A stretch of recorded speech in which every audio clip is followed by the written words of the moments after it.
Tokyo's Grand Prince Hotel Akasaka is a shadow of its former self, and it's shrinking by the day. Floor by floor, the building is being demolished from the inside, a clean and efficient technique being used for the first time.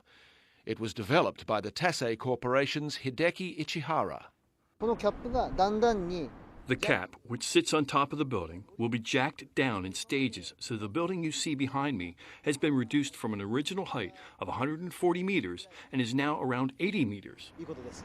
And in 6 months it will have disappeared from the skyline completely. From the outside, the demolition is barely noticeable, but inside it's a hive of activity.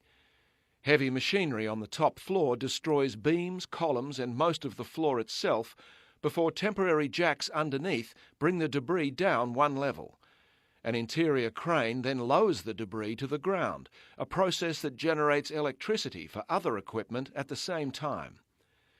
In a densely built city like Tokyo, it's a practical alternative to methods used elsewhere in the world.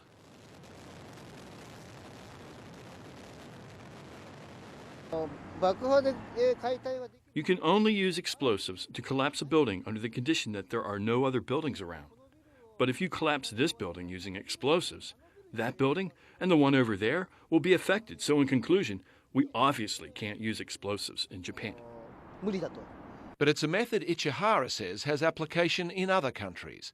Not only is it much cleaner than conventional demolition, it's also much quieter, something Ichihara says is worth shouting about.